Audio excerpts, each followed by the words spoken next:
kita lanjutkan dengan materi yang kedua, yaitu aplikasi matematika dalam kehidupan sehari-hari. Dimulai, ini ada dua pembicara, yaitu Ibu Dr. Lina Aryati. Ya, tapi nggak usah nyanyi Aryati ya. Nanti kalau nyanyi Aryati, nanti Bu Lina yang...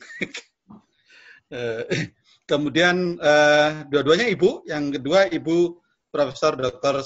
Salmah MSI. Jadi waktunya silakan dibagi antara Bu Lina dan Bu Aryati, kira-kira kalau bahasa Jawanya boko 20 menit. Monggo kami persilakan Bu Lina. Ya, Yus. Ya, Yus.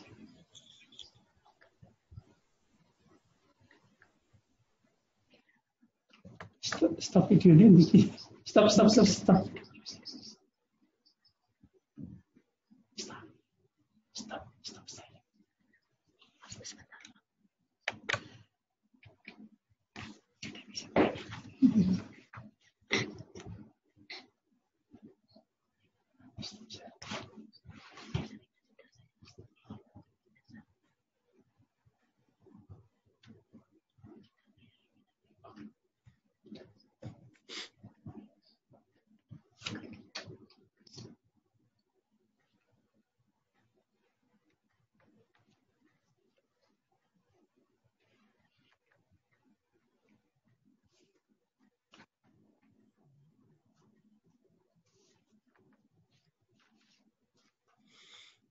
Depan Bu Lina. Baik, terima kasih Pak Tantio Wardoyo atas waktunya. Apakah slide saya sudah bisa dilihat? Ya, Bu. Bisa, materinya juga sudah. Sudah, ya. Terima kasih atas waktunya Pak Tantio. Waktu diberikan tugas untuk memberikan aplikasi matematika dalam kehidupan sehari-hari, itu saya sempat berpikir sebenarnya kan aplikasinya banyak sekali, nggih Bapak Ibu, nggih. Jadi saya berpikirnya itu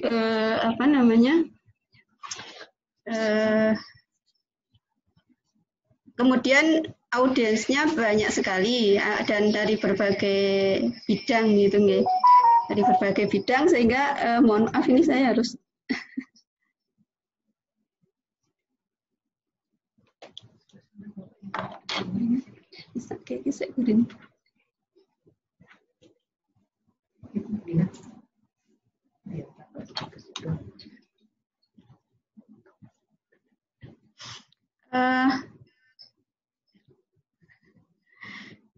saya stop sharing sebentar ya. Nah, sebentar. Gimana boleh? Iki loh, main Stop video. Pak, suaranya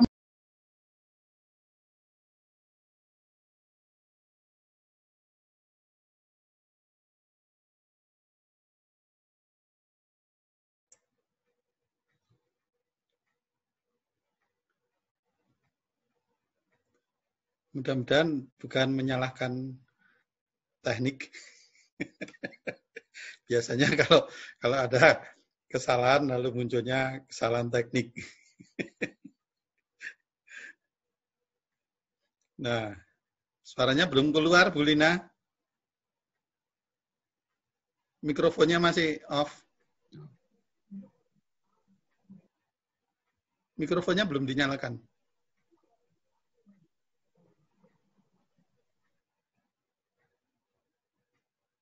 Mikrofonnya belum nyala. Belum dihidupkan.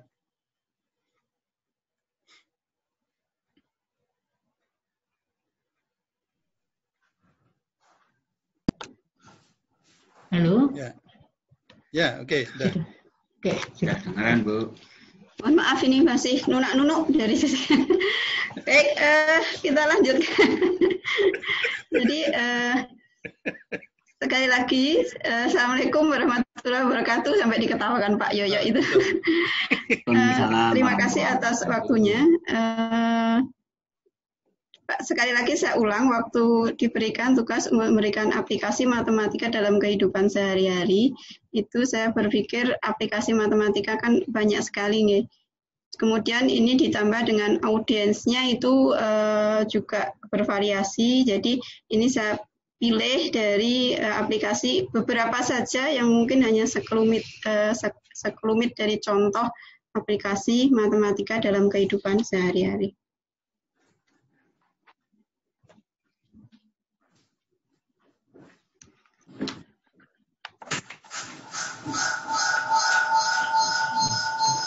Nah, kalau dari sisi pemodelan matematika ya, jadi kalau kita punya masalah sehari-hari itu sebenarnya kita tidak bisa secara utuh gitu menampilkan semua realita dari kehidupan sehari-hari.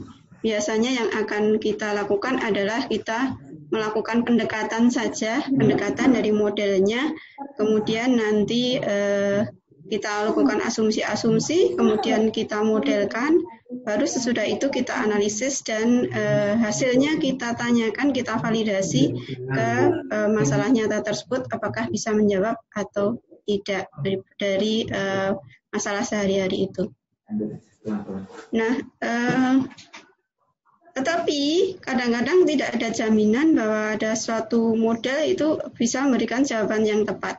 Mungkin bisa menjawab suatu hal juga, kadang tidak bisa menjawab hal yang lain, tergantung dari asumsi yang kita gunakan. Gitu.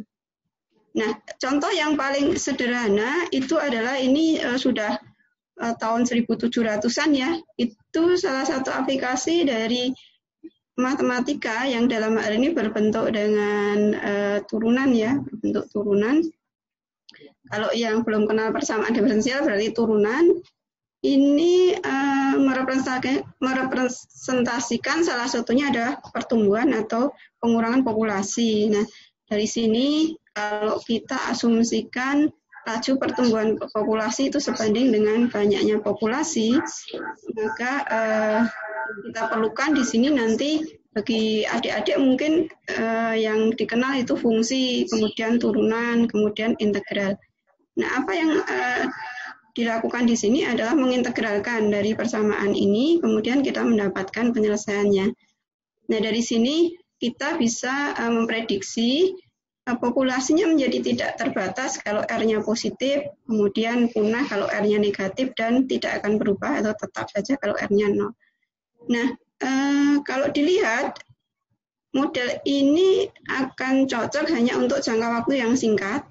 Kemudian daya dukung lingkungan itu tidak terbatas dan ukuran populasi awal itu relatif kecil gitu. Nah, bagaimana memperbaiki hal ini?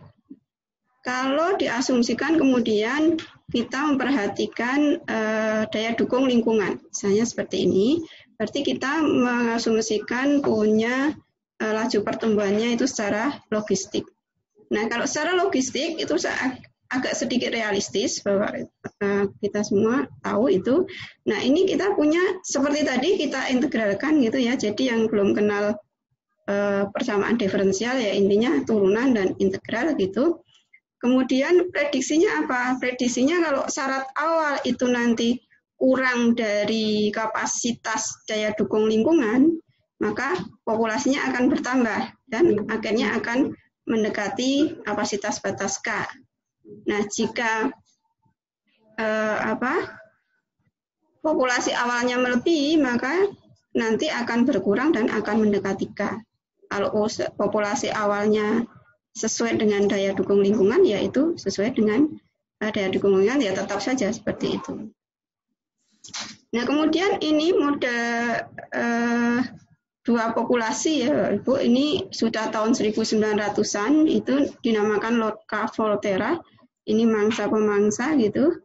Nah, dari sini ini juga masih belum begitu merepresentasikan dari masalah sehari-hari ya. Ini berosilasi dengan amplitudo yang bervariasi dan dalam hal ini pemangsa tidak mungkin punah. Nah, dalam kenyataan sehari-hari juga mungkin ada beberapa hal yang ini nggak pas. Nah, dari sini, dari contoh-contoh sederhana ini, saya akan melompat ke ini ya, penelitian yang sudah kami lakukan di beberapa tahun terakhir. Nah, ini ada tim cancer modeling dari Departemen Matematika yang kami melibatkan mahasiswa S1, S2, S3 gitu ya. Kemudian dalam hal ini kita sudah mempelajari tentang 3 macam kanker di sini, kanker serviks, nasofaring, dan leukemia. Nah, kita sudah menghasilkan 3 dokter dalam hal ini. Untuk kanker serviks itu Ibu Tri Sri Nur Asih, kemudian kanker nasofaring Bapak Sugianto, leukemia Bapak Yudi Ari Adi gitu ya. Nah, di dalam pemodelan ini kami melibatkan salah seorang dokter ahli penyakit dalam, Ibu Martia Suci Hardianti dari Fakultas Kedokteran. Saya akan ilustrasikan sedikit saja untuk yang terkait dengan kanker serviks. Kita punya, kalau kita punya atau bicara tentang kanker serviks, itu ada natural history-nya seperti ini. Jadi kita punya sel serviks yang normal, kemudian terkena virus HPV namanya. Nah, sesudah itu kita punya sel terinfeksi. Nah, sel terinfeksi ini kalau kita imunnya bagus, itu akan clearance, akan kembali ke sel normal, virusnya hilang gitu ya. Tetapi kalau tidak akan menjadi progresi menjadi sel precancer. Ini sudah penyederhanaan ya, pembagian menjadi 4 tipe sel ini sudah penyederhanaan. Sebenarnya lebih dari ini, ada misalnya stadium 1, stadium 2 ini akan sulit kalau ke sana gitu. Jadi kita sederhanakan saja precancer kemudian cancer.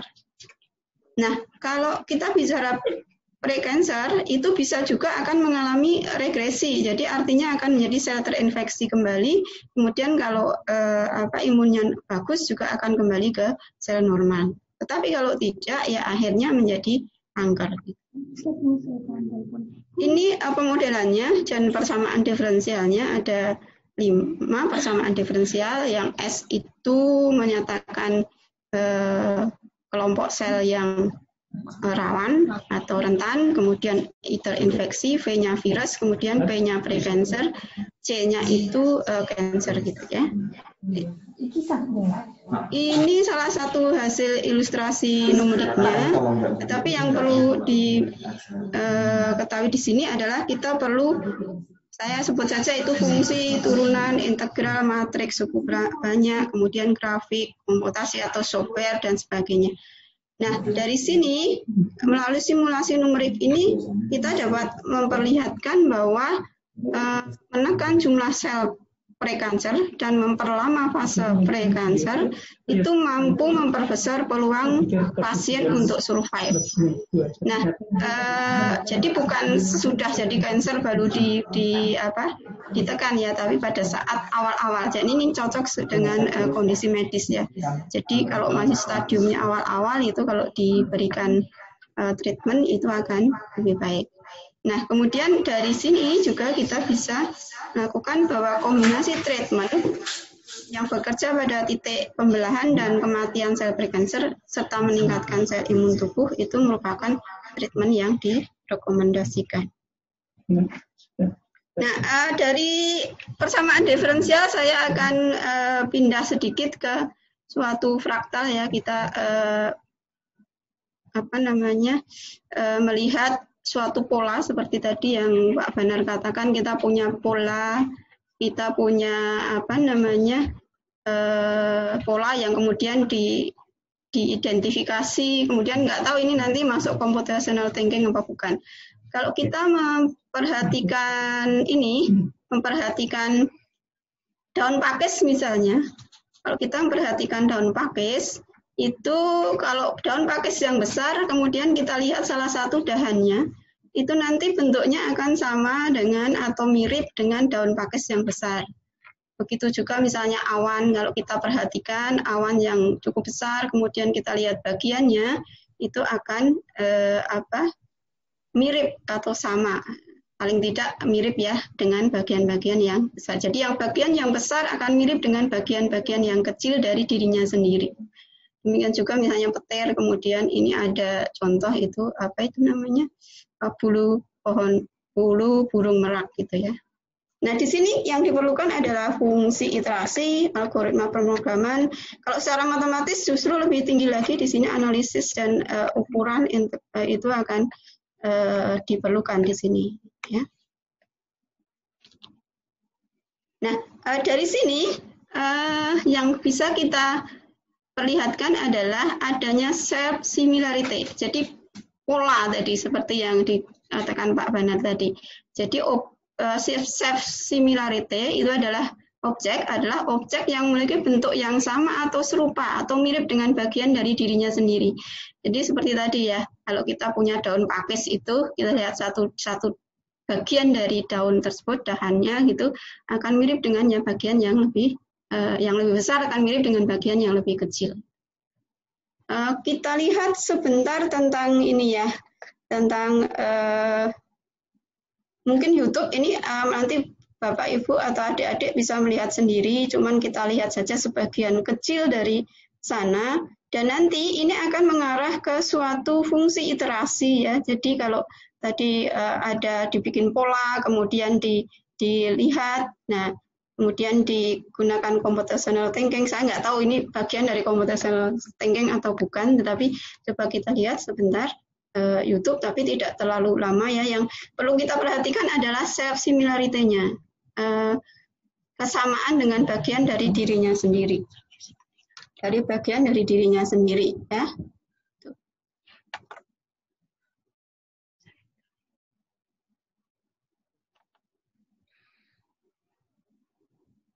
Bentar kita lihat nih YouTube-nya.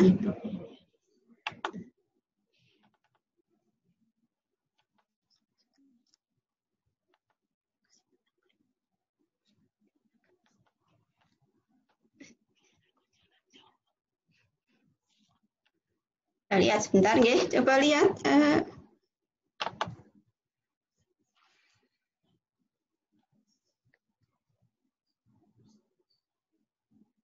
Ini kita lihat nanti self similarity-nya ya, Pak Ibu. Atau adik-adik ini kita lihat brokoli yang sehari-hari kita makan itu mengenal pola self similarity seperti itu. Jadi bagian-bagian yang besar itu mirip dengan bagian-bagian yang kecil dari dalam dirinya. Kemudian,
baik Bapak Ibu, nanti ada video satu lagi yang nanti bisa dilihat ya, lebih menarik yang kedua itu. Di situ ada pola-pola dalam yang digunakan dalam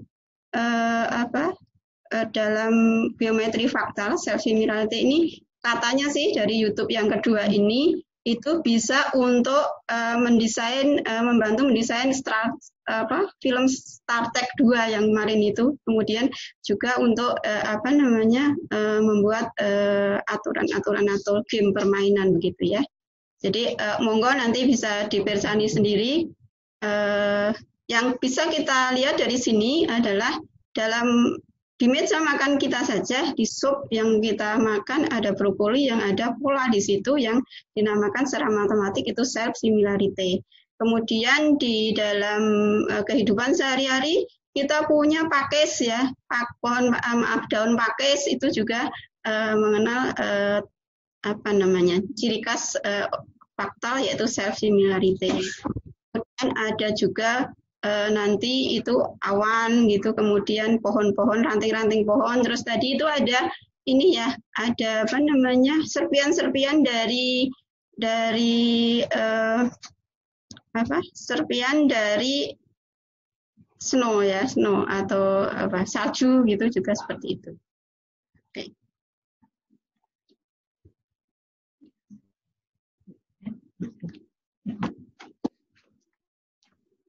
Oke.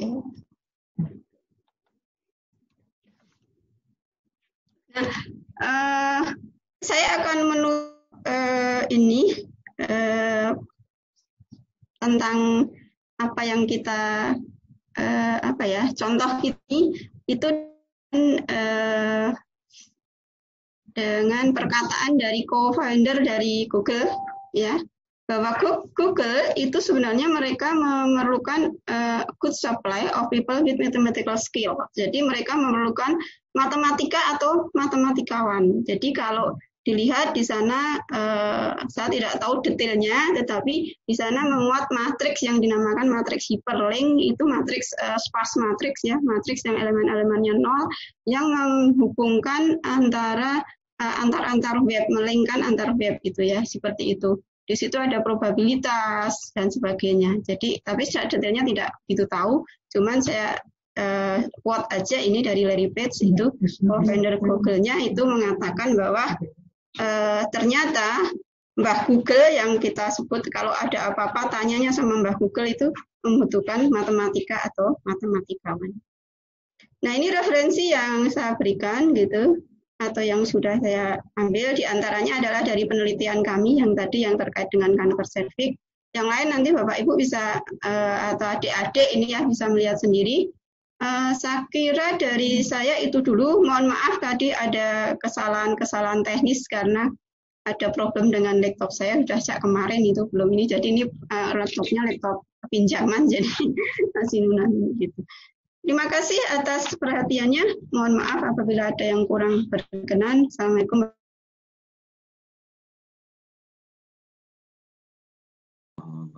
Ya, terima kasih Bu Lina. Dilanjutkan langsung Bu Salma.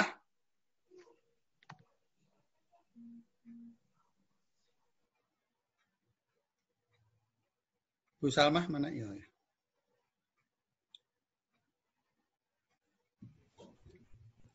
Ya, terima kasih. Menit. Baik, terima kasih atas waktunya Pak Retantio Wardoyo. Pada kesempatan kali ini saya melanjutkan tadi Bu Lina sudah berbicara tentang beberapa contoh aplikasi matematika dalam kehidupan sehari-hari. Kemudian sekarang yang saya berikan ini adalah contoh sederhana ya untuk aplikasi matematika dalam kehidupan sehari-hari. Ini yang saya bawakan judulnya yaitu permainan kerjasama dan aplikasinya. Jadi ini contoh khusus yaitu aplikasi dari salah satu cabang matematika yaitu teori permainan. Nah, teori permainan sebetulnya ada permainan kerjasama dan yang tidak ada kerjasama. Nah, yang saya bawakan kali ini adalah permainan dengan adanya kerjasama. Nah, sebelumnya kita lihat dulu apa itu tentang teori permainan ya. Untuk berbicara tentang teori permainan, kita lihat dulu tentang teori optimisasi. Ini mungkin sudah banyak diketahui. Teori optimisasi ini berbicara tentang mencari solusi optimal sebuah fungsi. Nah, kalau permainan ini tidak hanya ada satu orang atau satu pihak, tetapi ada N pihak. Dan masing-masing memiliki sebuah fungsi objektif. Kemudian ada konflik di antara mereka ya. Konflik di sini maksudnya adalah kalau satu orang optimal, nanti yang lain belum tentu optimal. Jadi maksudnya konflik di situ demikian ya. Nah, kemudian tentunya teori permainan termasuk salah satu cabang dari teori optimisasi. Kalau teori optimisasi itu hanya satu orang dengan sebuah fungsi objektif. Kalau teori permainan ini di sini ada n orang dengan n fungsi objektif. Kemudian karena menyangkut n orang dan ada konflik, maka perlu dicari cara untuk mencari solusi optimal yang baru yang tidak ada di optimisasi yang hanya solusi. Nah, di sini tentunya hanya salah satu yang saya akan bahas, yaitu permainan kooperatif. Kemudian nanti akan kita lihat bagaimana salah satu cara untuk mencari solusi permainan kooperatif dengan kerjasama, dan di situ nanti ada N pemain.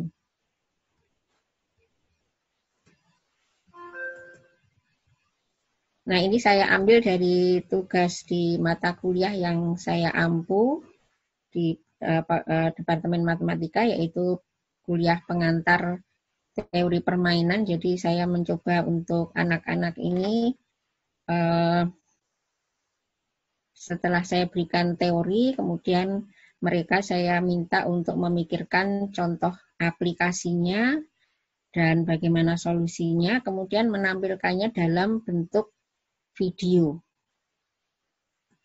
Nah, ini yang saya bawakan ini nanti tim terdiri dari 4 orang mahasiswa, nanti yang satu itu yang memvideo ya, kemudian 3 orang ini yang bermain. Jadi mereka seolah-olah bersandiwara kepada masalah di antara mereka.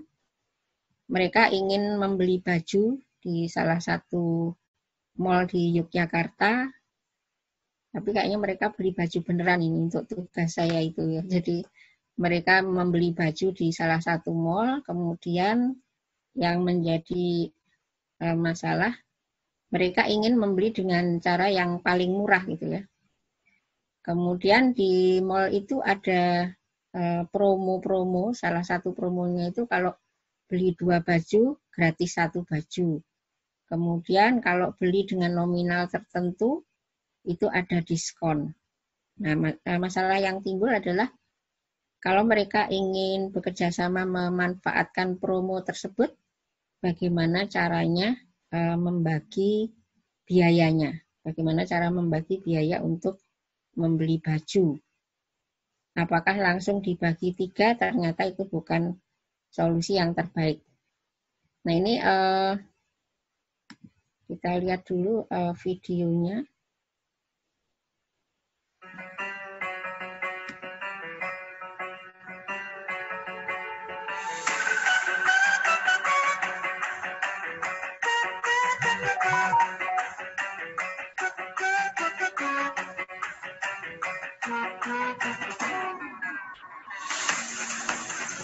Videonya nggak keluar ya?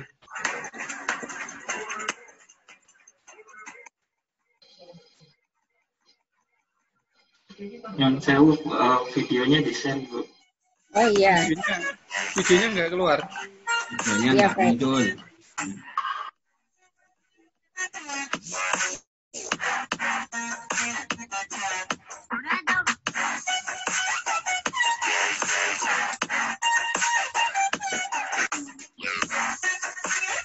Muncul. Belum di-share lagi, Bu. Belum di-share.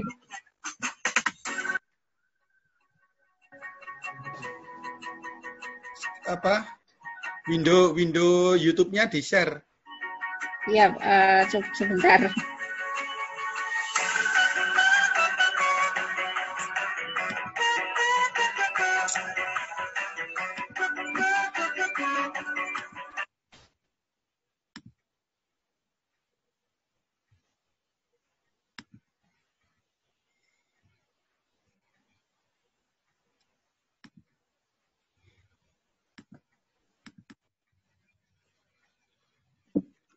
Bu Sama stop share dulu, baru sudah.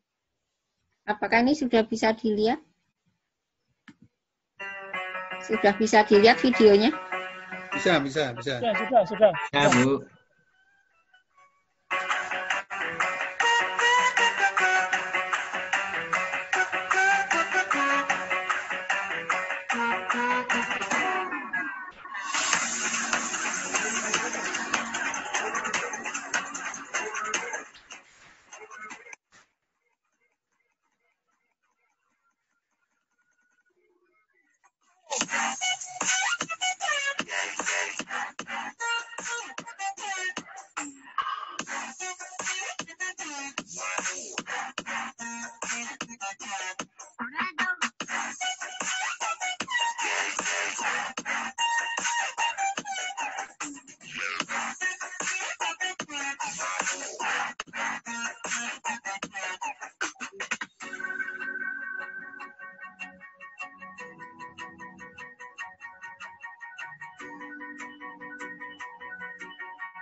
Berapa harganya? Halo, kalian udah dapet udah berapa harganya? Berapa Ben? Ini tuh ini aku 190. Ini aku 190. Aku punya ide. Gimana? Jika Ayu tidak berkoalisi,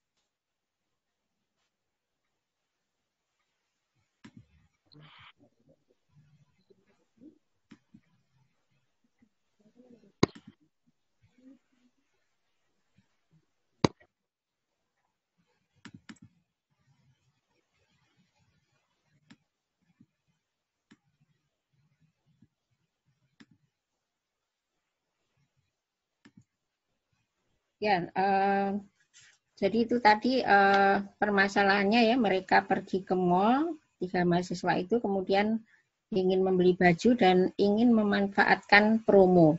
Kemudian mereka berpikir bagaimana cara yang paling adil untuk membagi biaya membeli baju.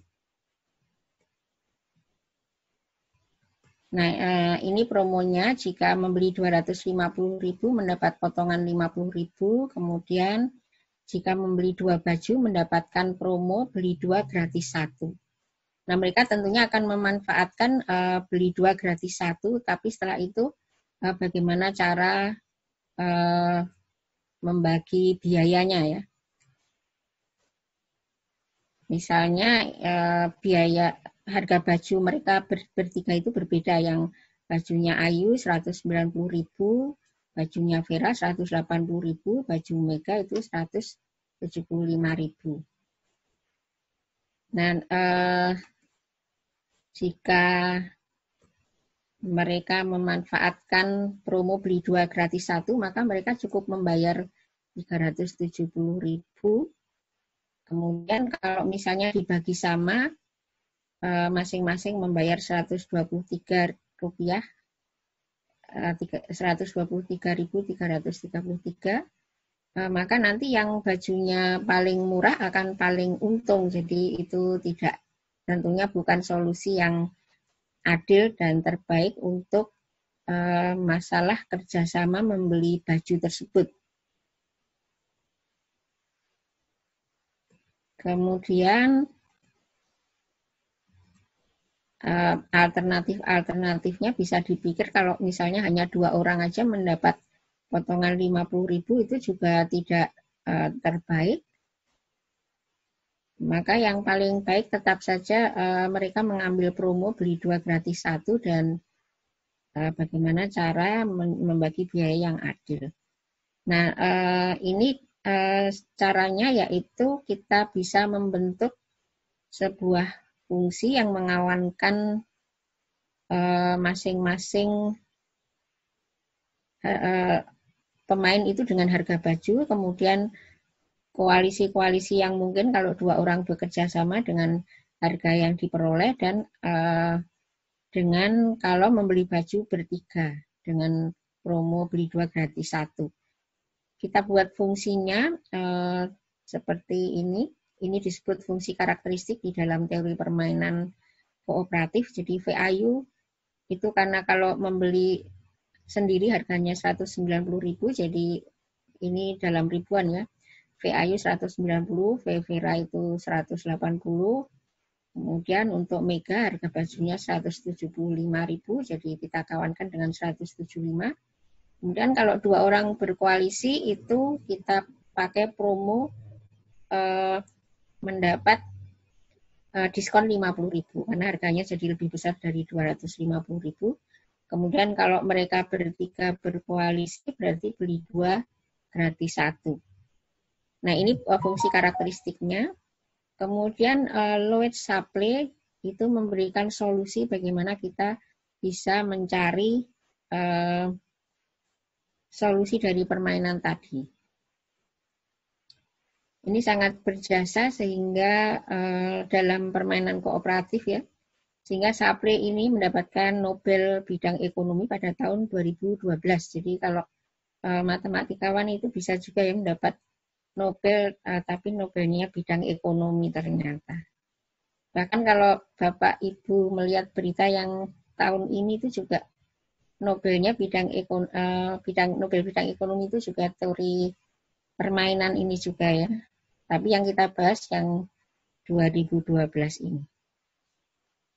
Nah, Shapley memikirkan bahwa membagi biaya itu harus memenuhi 4 asumsi ini, efisien, simetris, dummy, dan aditif. Supaya adil untuk membaginya, dia memikirkan 4 asumsi ini. Kemudian dengan 4 asumsi ini dia bisa menurunkan sebuah teorema sehingga membuktikan bahwa ada fungsi yang memenuhi 4 asumsi tersebut. Kemudian dia juga memberikan salah satu cara menghitung bagi biaya tersebut, yaitu dengan rata-rata kontribusi marginal pemain. Nah, ini seperti ini, jadi ini dipikirkan sebagai satu orang, setiap saat satu orang datang satu persatu pada ruang sampai 3 orang itu datang. Kita memikirkannya demikian. Kemudian setiap satu orang datang berapa kontribusinya, kemudian orang kedua datang kontribusinya berapa, kita tulis, dan total kontribusinya ya harus sama dengan biaya beli baju tadi 370. Nah, kemudian kita lihat itu di situ ada semua kemungkinan kedatangan orang di ruang, jadi 1, 2, 3, 1, 3, 2, kemudian kalau 2 dulu yang datang, 2, 1, 3, 2, 3, 1. Ini maksudnya pemain ke-1, pemain kedua, pemain ketiga ya. Berarti ada 6 kemungkinan itu, semuanya kita list dalam tabel. Setelah itu yang tertulis berarti marginal contribution, kemudian kita ambil rata-ratanya. Nah, itulah menjadi biaya dari para pemain tadi dalam membeli baju. Jadi nanti yang pemain ke-1 itu bayarnya 131.067, 131.000,67 ya. Dan seterusnya pemain 2 121,67 dan pemain 3 itu 116,67. Itu menjadi biaya yang paling adil untuk mereka bertiga dalam kerjasama membeli baju tersebut. Nah, ini contoh sederhana dari permainan kooperatif dalam membeli baju, tapi ini contohnya real ya. Kita bisa manfaatkan kalau misalnya kita punya teman 2 orang kemudian membeli baju dengan promo-promo yang disediakan tadi. Nah, mayoritas aplikasi teori permainan itu pada ekonomi. Jadi kalau tadi hanya contoh sederhana 3 orang bekerja sama membeli baju, itu tentunya bisa dipikirkan, bisa diaplikasikan kalau ada 3 perusahaan bekerja sama pada satu proyek gitu ya, mereka bisa memanfaatkan teori Shapley tersebut. Nah, tetapi ternyata tidak hanya pada masalah ekonomi, ini juga berkembang di bidang-bidang lain. Ini misalnya pada masalah irigasi. Irigasi itu kan terdiri dari banyak banyak kolam-kolam, subsistem.